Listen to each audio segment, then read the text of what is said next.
My name is Bono, and I am a rock star.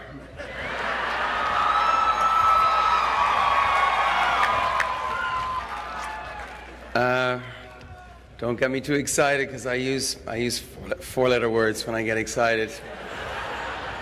And I'm that guy. But I'd just like to say to the parents, your children are safe, your country is safe. The FCC have taught me a lesson, and the only four-letter word I'm going to use today is P-E-N-N. Safe.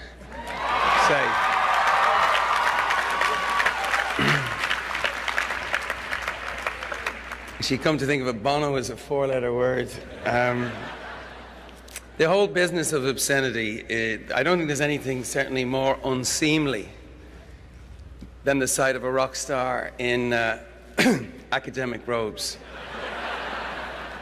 It's a bit like when people put their King Charles spaniels in little tartan sweats and hats.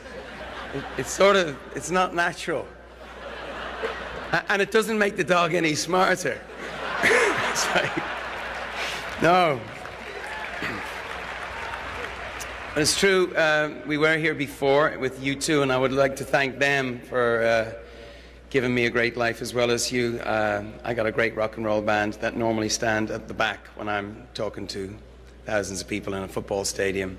And they were here with me, I think it's 7 years ago. Actually, then there was some other sartorial problems. I was wearing a mirrorball suit at the time, and I emerged from a 40-foot high revolving lemon. It was a sort of cross between a spaceship, a disco, and actually just a plastic fruit. I guess it was at that point when your trustees decided to give me their highest honor. Doctor of Laws, wow. I know it's an honor, and it really is an honor, but are you sure? Doctor of Law, I mean, all I can think of is the laws I've broken. Yes.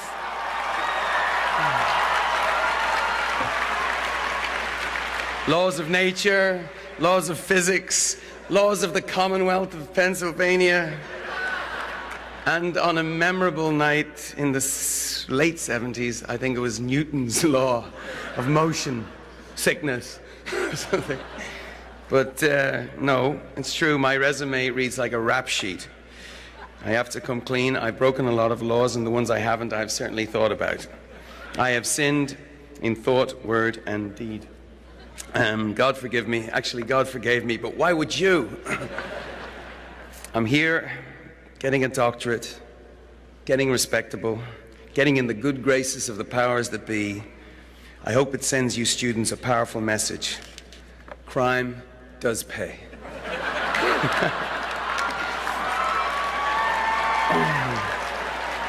So I humbly accept the honor, keeping in mind the words of a British playwright, John Mortimer it was, no brilliance is needed in the law. Nothing but common sense and relatively clean fingernails. Well, at best, I've got one of the two of those. But no, I never went to college. I've slept in some strange places, but the library wasn't one of them. I studied rock and roll, and I grew up in Dublin in the 70s. Music was an alarm bell for me. It woke me up to the world. I was 17 when I first saw The Clash, and it just sounded like revolution. The Clash were like, this is a public service announcement with guitars. I was the kid in the crowds who took it at face value. Later, I learned that a lot of the rebels were in it for the T-shirt. They'd wear the boots, but they wouldn't march. They'd smash bottles on their heads, but they wouldn't go to something more painful like a town hall meeting. By the way, I felt like that myself until recently. I didn't expect change to come so slow, so agonizingly slow. I didn't realize that the biggest obstacle to political and social progress wasn't the Freemasons or the establishment or the boot heel of whatever you consider the man to be. It was something much more subtle, as the provost just referred to, a combination of our own indifference and the Kafkaesque labyrinth of no's you encounter as people vanish down the corridors of bureaucracy. So that for better or worse, that was my education. I came away with a clear sense of the difference music could make in my own life, in other people's lives, if I did my job right, which, if you're a singer in a rock band, means avoiding the obvious pitfalls, like, say, a mullet hairdo. If anyone here doesn't know what a mullet is, by the way, your education is certainly not complete. I'd ask for your money back. For a lead singer like me, a mullet is, I would suggest, arguably more dangerous than a drug problem. Yes, I had a mullet in the 80s. Now, this is the point where the members of the faculty start smiling uncomfortably and thinking maybe they should have offered me the honorary bachelor's degree. Instead of the full-blown, he should have been the bachelor's one. He's talking about mullets and stuff. And look, if they're asking what on earth I'm doing here, I think it's a fair question. What am I doing here? And more to the point, what are you doing here? Because if you don't mind me saying so, this is a strange ending to an Ivy League education. 4 years in these historic halls thinking great thoughts. And now you're sitting in a stadium, better suited for football, listening to an Irish rock star give a speech that is so far mostly about himself. What are you doing here? Actually, I saw something in the paper last week about Kermit the Frog giving a commencement address somewhere. One of the students was complaining, I worked my ass off for 4 years to be addressed by a sock.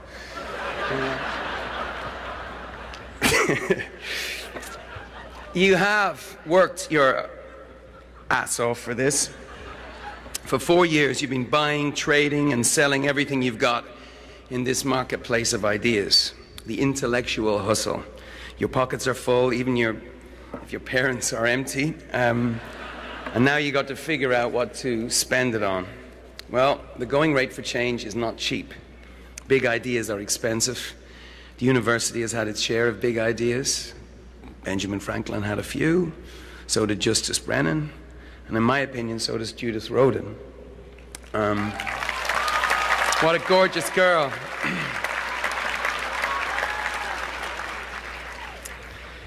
They all knew that if you're going to be good at your word, if you're going to live up to your ideals and your education, it's going to cost you. So my question, I suppose, is, what's the big idea? What's your big idea? What are you willing to spend your moral capital, your intellectual capital, your cash, your sweat, equity in pursuing outside of the walls of the University of Pennsylvania? There's a really great, truly great Irish poet. His name is Brendan Kennelly. And he has this epic poem. It's called The Book of Judas. And there's a line in that poem that never leaves my mind. It says, if you want to serve the age, betray it. What does that mean, to betray the age? Well, to me, betraying the age means exposing its conceits, its foibles, its phony moral certitudes. It means telling the secrets of the age and facing harsher truths. Every age has its massive moral blind spots. We might not see them, but our children will. Slavery was one of them, and the people who best served that age were the ones who called it as it was, which was ungodly and inhuman. Ben Franklin called it when he became president of the Pennsylvania Abolition Society. Segregation, there was another one. America sees this now, but it took a civil rights movement to betray their age. And 50 years ago, the U.S. Supreme Court betrayed the age. May 17, 1954, it says here, Brown versus Board of Education came down and put the lie to the idea that separate can ever really be equal. Amen to that.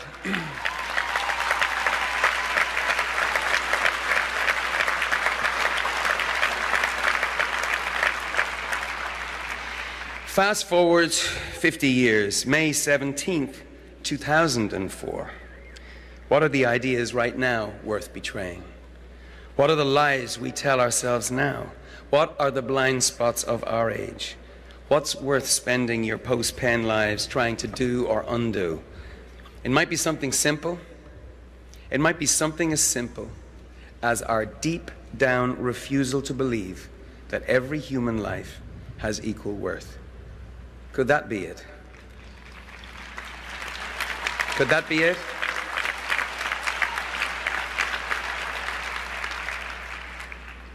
Each of you will probably have your own answer, but for me, that is it. And for me, the proving ground has been Africa. Africa makes a mockery of what we say, at least what I say about equality. It questions our pieties and our commitments, because there's no way to look at what's happening over there and its effect on all of us and conclude that we actually consider Africans as our equal before God. There is no chance.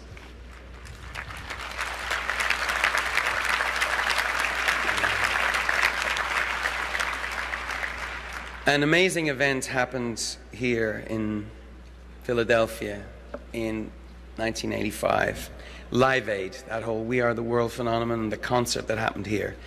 Well, after that concert, I went to Ethiopia with my wife, Ali. We were there for a month. And an extraordinary thing happened to me. We used to wake up in the morning and the mist would be lifting. We'd see thousands and thousands of people who'd been walking all night and to our food station where we were working. And one man I was standing outside talking to with the translator, this beautiful boy, and he was saying to me in Amharic, I guess it was, I was saying, I can't understand what he's saying, and this nurse who spoke English and Amharic said to me, he's saying, will you take his son? He's saying, please take his son. He would be a great son for you. And I was looking puzzled, and he said, you must take my son, because if you don't take my son will surely die. If you take him, he will go back to where he is and get an education. Probably like the ones we're talking about today. And of course I said, I had to say no, that was the rules there. And I walked away from that, and I've never really walked away from it. But I think about that boy and that man. And that's when I started this journey that's brought me here into this stadium. Because at that moment, I became the worst scourge on God's green earth, a rock star with a cause. Crikey. Except it isn't a cause. 7,000 Africans dying every day of preventable, treatable disease like AIDS. That's not a cause. That's an emergency. And when the disease gets out of control because most of the population live on less than $1 a day, that's not a cause. That's an emergency. And when resentment builds because of unfair trade rules and the burden of unfair debts, that are debts, by the way, that keep Africans poor, that's not a cause. That's an emergency.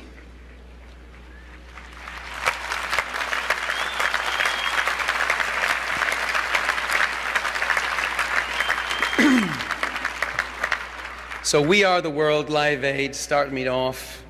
You know, it was an extraordinary thing, and really that event was about charity. But 20 years on, I'm not that interested in charity. I'm interested in justice. There's a difference. Africa needs justice as much as it needs charity. Equality for Africa is a big idea. It's a big, expensive idea. I see the Wharton graduates now getting out the math on the back of the programs. Numbers are intimidating, aren't they?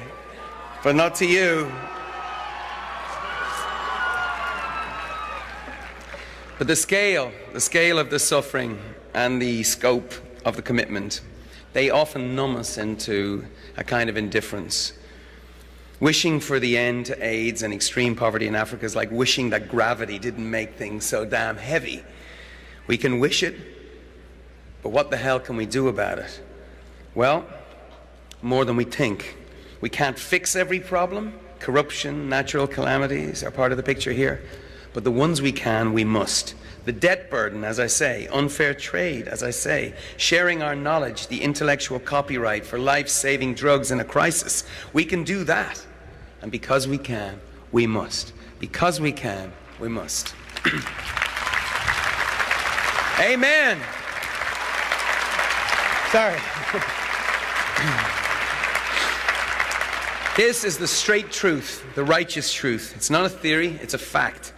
The fact is that this generation, yours, my generation, that can look at the poverty, we're the first generation that could look at poverty and disease, look across the ocean to Africa and say with a straight face, we can be the first to end the sort of stupid, extreme poverty where in a world of plenty, a child can die for lack of food in its belly. We can be the first generation. It might take a while, but we can be that generation that says no to stupid poverty.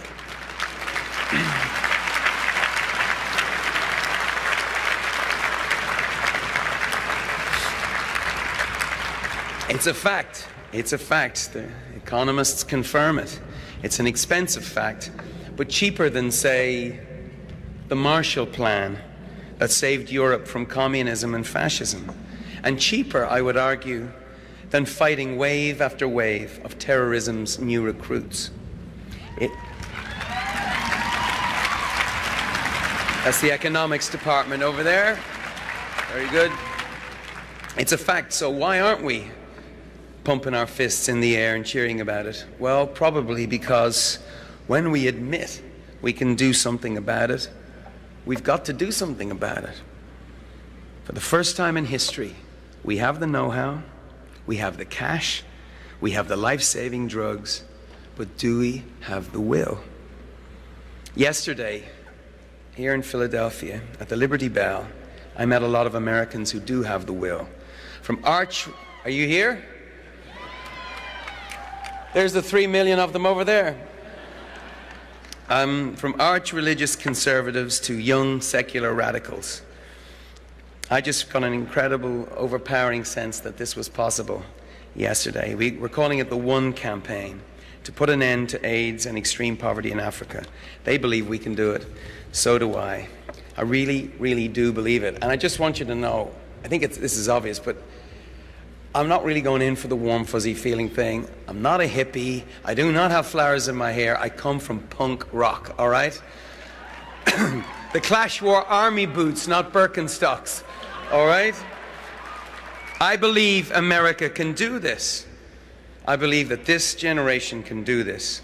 In fact, I want to hear an argument about why we shouldn't. I know idealism is not playing on the radio right now. You don't see it on TV. Irony is on heavy rotation. The knowingness, the smirk, the tired joke. I've tried them all out. But I'll tell you this, outside of this campus and even inside it, idealism is under siege, beset by materialism, narcissism, and all the other isms of indifference. Fagism, shagism, ragism, thatism, graduatism, jismism, I don't know. Where's John Lennon when you need him? But I don't want to make you cop to idealism, not in front of your parents or your younger siblings. But what about Americanism? Will you cop to that at least? It's not everywhere in fashion these days, Americanism. Not very big in Europe, truth be told. No less on Ivy League college campuses. But it all depends on your definition of Americanism. Me, I'm in love with this country called America.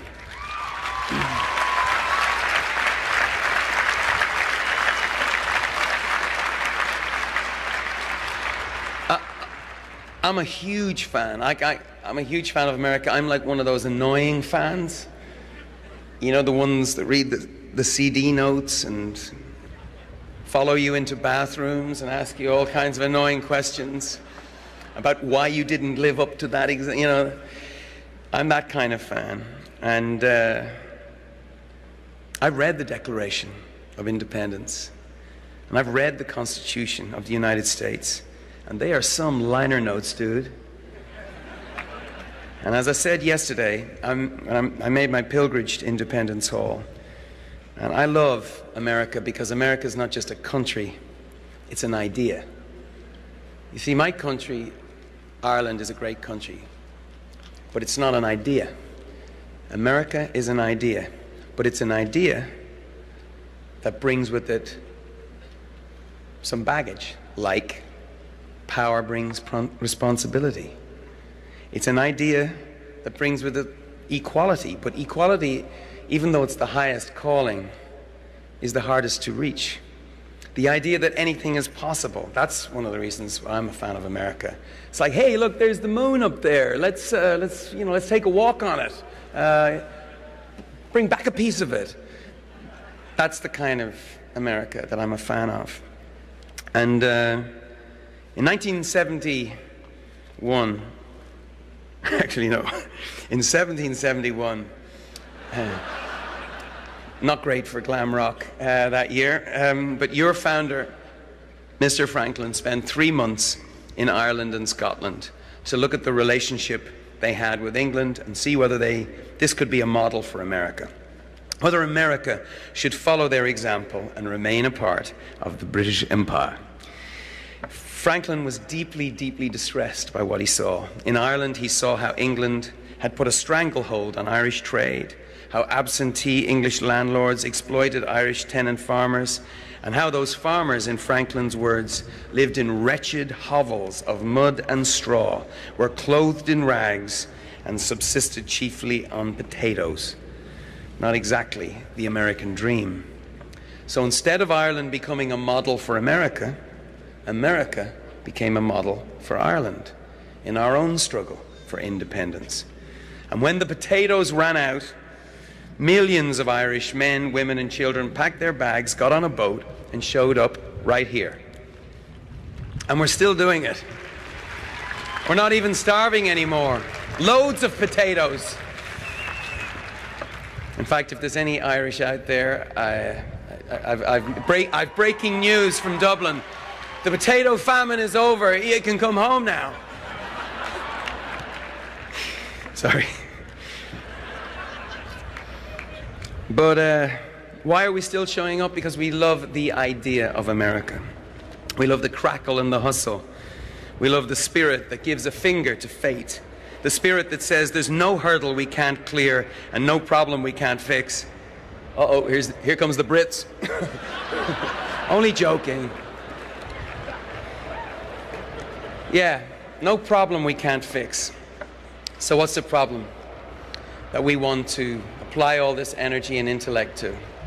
Every era has its defining struggle, and the fate of Africa is one of ours. It's not the only one, but in the history books, it's easily going to make the top 5. What we did or what we did not do. It's a proving ground, as I said earlier, for the idea of equality. But whether it's this or something else, I hope you'll pick a fight and get in it. Get your boots dirty, get rough, steal your courage with a final drink there at Smokey Joe's. One last primal scream, and go. Sing the melody line you hear in your own head. Remember, you don't owe anybody any explanations. You don't owe your parents any explanations. You don't owe your professors any explanations. You know, I used to think that the future was solid or fixed or something like you inherited, like an old building that you move into and the previous generation moves out or gets chased out. But it's not. The future is not fixed. It's fluid. You can build your own building or hut or condo, whatever. This is the metaphor part of the speech, by the way. But my point is that the world is more malleable than you think, and it's waiting for you to hammer it into shape. Now, if I were a folk singer, I would immediately launch into If I Had a Hammer right now, get you all singing and swaying. But as I say, I come from punk rock, so I'd rather have the bloody hammer right here in my fist. That's what this degree of yours is, a blunt instrument. So go forth and build something with it. And remember what John Adams said about Ben Franklin. He does not hesitate at our boldest measures, but rather seems to think us too irresolute. Well, this is the time for bold measures. And this is the country. And you are the generation. Thank you. Thank you very much.